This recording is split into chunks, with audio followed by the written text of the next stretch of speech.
আপনাদের কাছে খবর আসলো, গতকালকে থেকে আমরা গুঞ্জন শুনছিলাম, বাংলাদেশের একটা সম্পদ বলা যায়, ইনকিলাব মঞ্চের মুখপাত্র, বাংলাদেশের একটা অহংকার, তারুণ্যের গর্বের ধন ছিল আমাদের সেই শরীফ ওসমান হাদি ভাই, গুলিবিদ্ধ হইয়া সন্ত্রাসীদের হাতে, দেশ বিরোধী যারা ষড়যন্ত্রে লিপ্ত তাদের হাতে গুলিবিদ্ধ হইয়া আমার ভাই সিঙ্গাপুরে গিয়েছিলেন।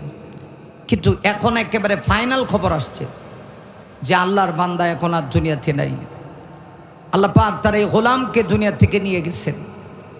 আমরা আর কি করব, অধম মানুষ। আমার তো মনটা ভেঙে গেছে, আমি বারাক্রান্ত, আমি কি কথা বলবো বলেন। এই মানুষটা আমার রক্তের কোনো আত্মীয় না, আমার কোনো ভাই না, তারপরেও কেমন জানি মনে হচ্ছে, বিশ্বাস করেন আমার শরীরের রোমাগুলি দাঁড়িয়ে গেছে খবরটা শুনে। আমার মনে হয় এই খবর শোনার জন্য আমরা কেউ অপেক্ষায় ছিলাম না, কিন্তু আল্লাহ পাকের যে ইচ্ছা হয়ে গেছে, আল্লাহ তার বান্দাকে নিয়ে যাবেন। আর কি করা। আমরা এই মুহূর্তে আলোচনায় যাওয়ার আগে আমাদের এই গর্বের ধন, বাংলাদেশের সম্পদ, আমাদের প্রিয় শরীফ ওসমান হাদি ভাইয়ের জন্য আমরা প্রাণ ভরে সাভারের এই ঐতিহ্যবাহী কাইচাবাড়ি আহমদিয়া হাফিজিয়া মাদ্রাসার 16তম তাফসিরুল কোরআন মাহফিলের আজকে 18 ডিসেম্বর, আমরা এই মুহূর্তে মাহফিলের মূল অধিবেশন শুরু হওয়ার আগে আমরা মহান প্রভুর দরবারে তার জন্য ফরিয়াদ করি, আল্লাহ পাক যেন তাকে শাহাদতের উচ্চ মাকাম দান করে। আরো জোরে আওয়াজ করে বলে আমিন। আমরা দোয়া করি আল্লাহ রাব্বুল আলামিন যেন তার পরিবারকে সবরে জামিল গ্রহণ করার তৌফিক দান করেন। দেশের যে পরিস্থিতি বলা যাচ্ছে না, সামনে নির্বাচন, পরিস্থিতি খুব ভয়াবহ। আমরা দোয়া করি আল্লাহ পাক যেন আমাদের এই সামনের পরিস্থিতিগুলিকে শান্ত করে দেন এবং দেশে যেন নিরাপদে আমরা সকলেই থাকতে পারি, আল্লাহ পাক সেই তৌফিক দান করুন। রাব্বুল আলামিন আমার দেশের সম্পদ আল্লাহ, ইনকিলাব মঞ্চের মুখপাত্র আল্লাহ তাআলা আমাদের শরীফ ওসমান হাদি ভাই দেশের গর্ব ছিল গো আল্লাহ। প্রভু এমন দেশপ্রেমিক যুবক আমার বাংলাদেশে পাওয়া বড় দুষ্কর। আল্লাহ দেশের জন্য আমার ভাইটা আজকে জীবন দিয়ে দিল গো আল্লাহ। সারা দেশের মানুষ তার জন্য কান্না করতেছে, চোখের পানি ছেড়ে দোয়া করছে। অগমালি তুমি তাকায় দেখো, কাইচাবাড়ি আহমদিয়া হাফিজিয়া মাদ্রাসার আজকের এই মাহফিলে আমার ভাইয়ের মৃত্যুর খবর শুনি এই মুহূর্তে আমরা তোমার দরবারে ফরিয়াদ করি। আল্লাহ তাআলা তোমার বান্দা শাহাদতের নজরানা পেশ করেছে, তার ইচ্ছাই ছিল শাহাদতের নজরানা দিয়ে তোমার জমিন থেকে বিদায় দিবে। আল্লাহ তোমার বান্দাকে তুমি নিয়ে গেছো, আমরা আর কি করব। তোমার বান্দাকে তুমি জান্নাতের উচ্চ মাকাম দান করো আল্লাহ, শাহাদাতের নজরানা তুমি দান করো আল্লাহ। যারা কিয়ামতের ময়দানে শহীদদের কাতারে উঠবে, আমার মন বলতেছে আল্লাহ তুমি তাকে শহীদদের কাতারে উঠায় বলে আমিন। প্রভু আল্লাহ তাআলা তার পরিবারের জন্য দোয়া করি। মালিক আমার শরীফ ওসমান হাদি ভাইয়ের ছোট্ট একটা ছেলে আল্লাহ, এই ছবিটা ভিডিওটা দেখি আমি আমার চোখের বাড়ি ধরে রাখতে পারছি রে গো আল্লাহ। আল্লাহ তাআলা আমার এই ভাইটা বলেছিল, দেশবাসী আমি যদি শহীদ হয়ে যাই আমার এই সন্তানটা আপনাদের কাছে আমানত। আল্লাহ তাআলা আমরা দোয়া করছি আমার শরীফ ওসমান হাদি ভাই শহীদ শরীফ ওসমান হাদি ভাইয়ের ছেলেটাকে তুমি কবুল করো আল্লাহ, তার নেক হায়াত বাড়ায়া দাও, বাবার সুযোগ্য উত্তরসূরি হওয়ার তৌফিক দান করো রাব্বুল আলামিন। আমার এই সোনার বাংলাদেশটাকে তুমি হেফাজত করো আল্লাহ, এই দেশে তুমি শান্তি দান করো। এই দেশকে নিয়ে যারা ষড়যন্ত্র করে তুমি তাদেরকে হেদায়েত দাও, হেদায়েত যদি না থাকে তুমি তাদেরকে ধ্বংস করে দাও রাব্বুল আলামিন। আর কেমনে আমরা ঘর থেকে নিরাপদের সহিত বের হইব জানি না। এখন আর মা বাবা সন্তানকে ঘর থেকে বের করে দিয়া নিরাপদে ঘরে বসে থাকার তো কোনো সুযোগ নেই। কোন সময় জানি শত্রু বাহিনী দেশ বিরোধী ষড়যন্ত্রকারীরা তাদেরকে মেরে ফেলে। আল্লাহ তাআলা স্বাধীন সার্বভৌমত্ব দেশকে তুমি হেফাজত করো আল্লাহ তাআলা এই চক্রান্ত স্বাধীনতা বিরোধী চক্রান্তকারীদের সঙ্গে এক হয়ে মোকাবেলা করার তৌফিক দান করো রব্বুল আলামিন। আগো মালিক, আজকের মোনাজাত কি তুমি কবুল করো। প্রভু, জানি না আমরা যারা হাত বাড়াইছি আমাদের ভিতরে কার না মা নাই, কার বাবা নাই, কোরআন হাদিস পড়ি, মা বাবার হক সম্পর্কে যা জেনেছি একটুকু আমল করতে পারি নাই।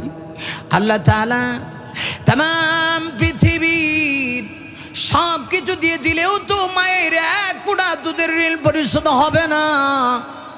আল্লাহ তাআলা তুমি আমাদের মা বাবা যাদের কবরবাসী হয়ে গেছে মাফ করে দাও। কাজ করে কলিজার টুকরা আম্মা যাদের নাই, আম্মা জানদের কবরের আযাবকে তুমি মাফ করে দাও। আল্লাহ তাআলা আমাদের সাবেক নেত্রী, দেশ নেত্রী বেগম খালেদা জিয়া, তিনিও তো অসুস্থ। রব্বুল আলামিন, আল্লাহ তাআলা তোমার কাছে ফরিয়াদ করি, আল্লাহ তোমার বান্দির তুমি নেক হায়াত বাড়ায়া দাও, সুস্থতা নসিব করো। দেশের এই ক্লান্তিকালীন সময়ে তোমার বান্দির বড় বেশি প্রয়োজন গো আল্লাহ। আল্লাহ তাআলা এই দেশকে যারা ভালোবাসে তাদের মধ্যে তিনিও একজন। মালিক, তিনি তো কোনোদিন ইসলামের বিরুদ্ধে কোনো কথা বলেন নাই, আলেম ওলামার বিরুদ্ধে তিনি তো কোনোদিন কোনো কথা বলে নাই। আজকে আমরা কঠিন পরিস্থিতির সম্মুখীন হয়ে গেছি। আল্লাহ তাআলা এমন মানুষগুলি তুমি নেক হায়াত বাড়ায়া দাও রব্বুল আলামিন। দেশের বিরুদ্ধে যারা ষড়যন্ত্র করে ধ্বংস করো, আজকের এই মাহফিলকে কবুল করো। আমরা যারা হাত উঠিয়েছি প্রত্যেকের মনের হাজত পূর্ণ করো। মালিক, এই মাদ্রাসার আশেপাশে গুরুস্থানে যারা দুনিয়া থেকে চলে গেল, আল্লাহ তুমি তাদের কবরের আযাবকে তুমি মাফ করে দাও।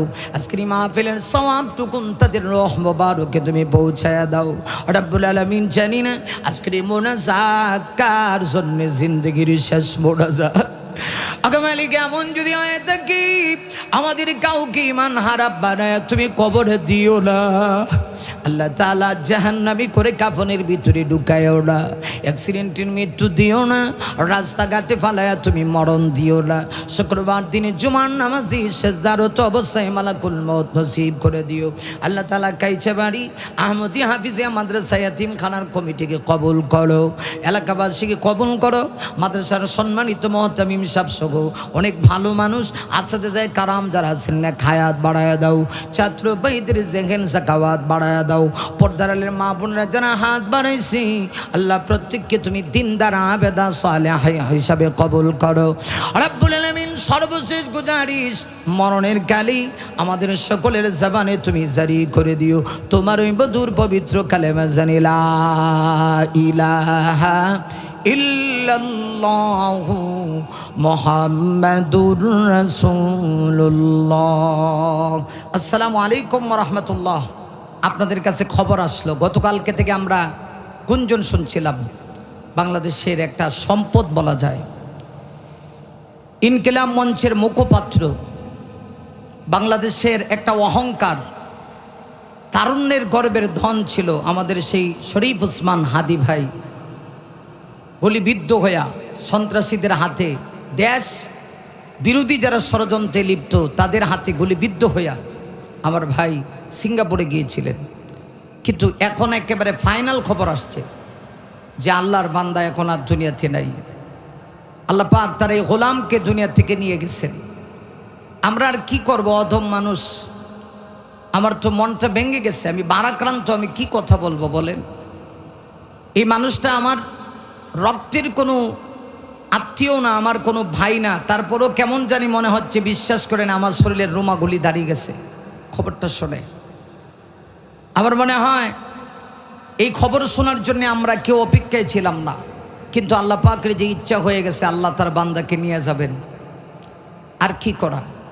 আমরা এই মুহূর্তে আলোচনায় যাওয়ার আগে আমাদের এই গর্বের ধন, বাংলাদেশের সম্পদ, আমাদের প্রিয় শরীফ ওসমান হাদি ভাইয়ের জন্য আমরা প্রাণ ভরে সাভারের ঐতিহ্যবাহী কাইছাবাড়ি আহমদিয়া হাফিজিয়া মাদ্রাসার 16তম তাফসিরুল কোরআন মাহফিলের আজকে 18 ডিসেম্বর আমরা এই মুহূর্তে মাহফিলের মূল অধিবেশন শুরু হওয়ার আগে আমরা মহান প্রভুর দরবারে তার জন্য ফরিয়াদ করি, আল্লাহ পাক যেন তাকে শাহাদতের উচ্চ মাকাম দান করেন। আরো জোরে আওয়াজ করে বলে আমিন। আমরা দোয়া করি আল্লাহ রাব্বুল আলামিন যেন তার পরিবারকে সবরে জামিল গ্রহণ করার তৌফিক দান করেন। দেশের যে পরিস্থিতি বলা যাচ্ছে না, সামনে নির্বাচন, পরিস্থিতি খুব ভয়াবহ। আমরা দোয়া করি আল্লাহ পাক যেন আমাদের এই সামনের পরিস্থিতিগুলিকে শান্ত করে দেন এবং দেশে যেন নিরাপদে আমরা সকলেই থাকতে পারি। আল্লাহ পাক সেই তৌফিক দান করুন।